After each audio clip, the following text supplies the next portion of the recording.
Hello everyone, आज है 23 मार्च और आज इस वीडियो में हम बात करेंगे विप्रो के बारे में। 609 रुपए का ये शेयर है। हल्की सी गिरावट जरूर है यहाँ पर, लेकिन डिस्कस करेंगे कि हाल फिलहाल में विप्रो में चल क्या रहा है और खरीदारी के मौके है कि नहीं, और है तो कहाँ पर है। वीडियो को शुरू करूँ से पहले अगर आपने अभी तक चैनल को सब्सक्राइब नहीं किया है तो प्लीज़ अभी इसे सब्सक्राइब कर लीजिए, क्योंकि आगे भी बहुत सारे वीडियोस हैं जो आपको काफ़ी ज़्यादा हेल्प करेंगे।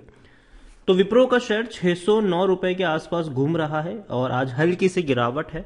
लेकिन पिछले एक महीने में अगर हम देखें तो पिछले एक महीने में 7.5% का ग्रोथ है। लगातार इसने तेजी पकड़ी है। 536 रुपए से लगातार ये भाग रहा है।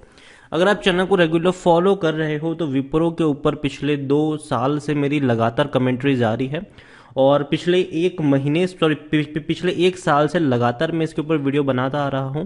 और हर बार मैंने एक चीज कही है कि देखो, टूटेगा तो मौके बनेंगे खरीदारी के। और इवन जब ये शेयर 550 रुपए के नीचे गया था तब कई सारे वीडियोस मैंने बनाए थे। काफी लोगों ने कहा था कि रिपीटेटिव वीडियो बना रहे हो, एक ही चीज को बार बार रिपीट करो। लेकिन देखो, बनाना इसलिए भी जरूरी है यहाँ पर क्योंकि आप समझ पाओ कि कौन सा लेवल खरीदारी के लिए अट्रैक्टिव है।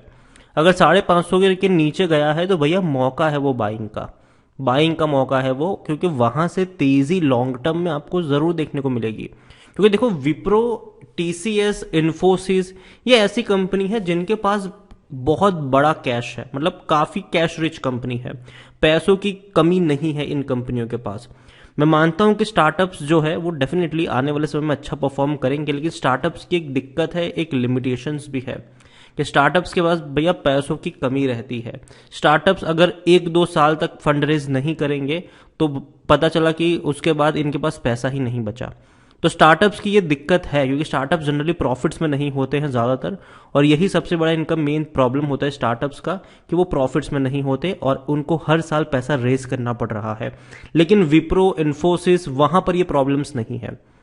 ये हर साल 10,000 करोड़ जितना पैसा कमाते हैं, हर साल कमाते हैं इतना बड़ा पैसा। तो पैसों की कमी नहीं है इनके पास, और इवन इनके इतने अच्छे ऑपरेशंस भी चलते हैं कि लॉन्ग टर्म में हम ये एक्सपेक्ट कर सकते हैं कि अगर इनको किसी टेक्नोलॉजी के ऊपर काम करना पड़ेगा तो इनके लिए बहुत आसान होगा वो चीज़।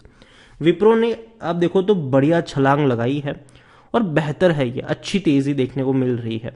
पिछले 1 साल में देखा जाए तो विप्रो ने पिछले 1 साल में 46% का ग्रोथ कमा कर दिया। 400 रुपए का शेयर था, लगातार 721 तक पहुंचा, एक झटके में टूट गया था। ये एक बहुत बड़ी गिरावट हमें देखने को मिली थी और जब भी 550 के आसपास था, कई सारे वीडियोस में बना चुका हूं पिछले कुछ महीनों में, और हर बार मैंने कहा कि 550 खरीदने का लेवल है। देखो, 721 से जो गिरावट आई थी उसका रीजन था रेजिग्नेशंस।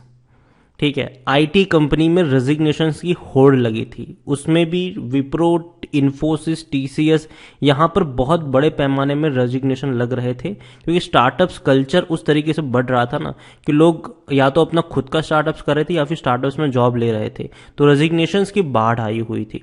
तो ये कंसर्न जरूर था, लेकिन अभी स्टार्टअप्स की कुछ चीजें पता चल रही है। तो देखो, पहली चीज, स्टार्टअप्स में आप ये मान के चलो कि अच्छा देखो, स्टार्टअप्स अगर चल गया ना तो करोड़पति बना देगा, ठीक है, लेकिन नहीं चला तो फिर जॉब ढूंढते भी फिरोगे, तो वो एक दिक्कत है। लेकिन फिर भी मैं स्टार्टअप्स कल्चर को काफी अप्रिशिएट करता हूँ और मैं मानता हूँ कि देखो, स्टार्टअप्स कल्चर होना चाहिए इंडिया में, क्योंकि देखो, जॉब की जो सिचुएशन है वो डेफिनेटली स्टार्टअप्स जितने ज्यादा होंगे सॉल्व होती जाएगी आने वाले दिनों में।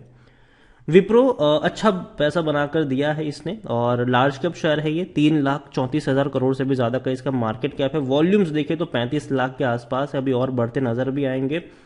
देखो, विप्रो की बात करें तो प्रमोटर के पास बहुत सारी होल्डिंग है, बहुत सारी holding FIIs, mutual fund, insurance company लेकर बैठे हैं। जो रिटेल इन्वेस्टर्स है उनके पास कुछ ज्यादा है नहीं, ठीक है, होल्डिंग यहाँ पर विप्रो डिविडेंड के मामले में बहुत ही कंजूस मैं कहूंगा इनको। 1 रुपए का डिविडेंड पे करता है ये। और विप्रो को लेकर अगर हम देखें तो विप्रो में according to Moneycontrol user 6% लोग आपको बेचने की सलाह दे रहे हैं। मैं अग्री नहीं करूंगा, मैं 94% लोगों के साथ जाना चाहूंगा खरीदारी की। लेकिन खरीदारी के अगेन मैं कहूंगा, सीधा जाके खरीद मत लेना, पहले वीडियो को पूरा जरूर देखिएगा कि कौन से लेवल पर मुझे ये शेयर अच्छा लगता है बाइंग के लिए और किस तरीके से। यहां पर देखा जाए तो आप देख सकते हो कि कंपनी के ही लोग इवन पिछले महीने खरीदारी करते नजर आए थे। जब शेयर 550 रुपये के ऊपर था। और इसीलिए अगर आप देखो तो पिछले एक महीने में विप्रो के ऊपर मैंने कम से कम 3 या 4 वीडियो बनाए होंगे। और यही वजह है कि मैं लगातार वीडियो बनाता रहता हूं किसी एक कंपनी के ऊपर, क्योंकि देखो अगर मोमेंटम अच्छा है तो बेचना नहीं है, लेकिन अगर टूट रहा है तो मौके होते हैं खरीदारी के। तो उसी चीज को अपडेट करने के लिए मैं वीडियो बनाता भी हूं। यहां पर आप देखो तो रेवेन्यू इनके पिछले कुछ, लेकिन फिर भी थोड़ा सा इंक्रीज जरूर है, लेकिन स्टिक हो चुके हैं, ठीक है। लेकिन दूसरी तरफ जो फायदा इनको हुआ है वो प्रॉफिट में हुआ है। रेवेन्यू में उतना बड़ा उछाल नहीं है, हल्का सा उछाल जरूर, लेकिन उतना बड़ा उछाल नहीं है। लेकिन उछाल आया है प्रॉफिट्स में। रीजन क्या है? रीजन यह है कि देखो कोरोना की अगर किसी को सबसे ज्यादा फायदा हुआ है कोरोना असर का, तो वो आईटी कंपनी को हुआ है। आईटी कंपनी के जो ऑफिसेस है वो बंद पड़े हुए हैं, ठीक है। वो लोग घर से काम कर रहे हैं, तो बहुत सारा जो खर्चा इनको पहले होता था वो अब नहीं हो रहा है। चाहे वो ट्रांसपोर्टेशन का खर्चा हम मान के चले, चाहे वो ऑफिसेस का खर्चा मान के चले, या और भी कई सारे एक्सपेंसेस होते हैं वो मान के चले, तो वो अभी नहीं हो रहा है। तो वो उनका पैसा सीधा सीधा बच रहा है। लेकिन लेकिन लेकिन कंपनी कोशिश कर रही है कि देखो यार थोड़ा सा मामला ठंडा हो, थोड़ा सा राहत पहुंचे, कोरोना थोड़ा सा कमजोर पड़े तो हम लोगों को ऑफिस में बुलाए। कई बार हमने देखा है कि भैया विप्रो, टीसीएस, इन्फोसिस अपने एम्प्लॉयज को ऑफिस बुलाना चाहते हैं। 2-3 बार इन्होंने ओपन भी किया हुआ है और कुछ कुछ जगह वो लोग बुला भी रहे हैं। विप्रो को लेकर अगर हम देखें तो एक लेटेस्ट अपडेट यह है कि 25 मार्च को कंसिडर किया जाएगा इंटरिम डिविडेंड को लेकर, तो मीट होनी है बोर्ड ऑफ डायरेक्टर्स की।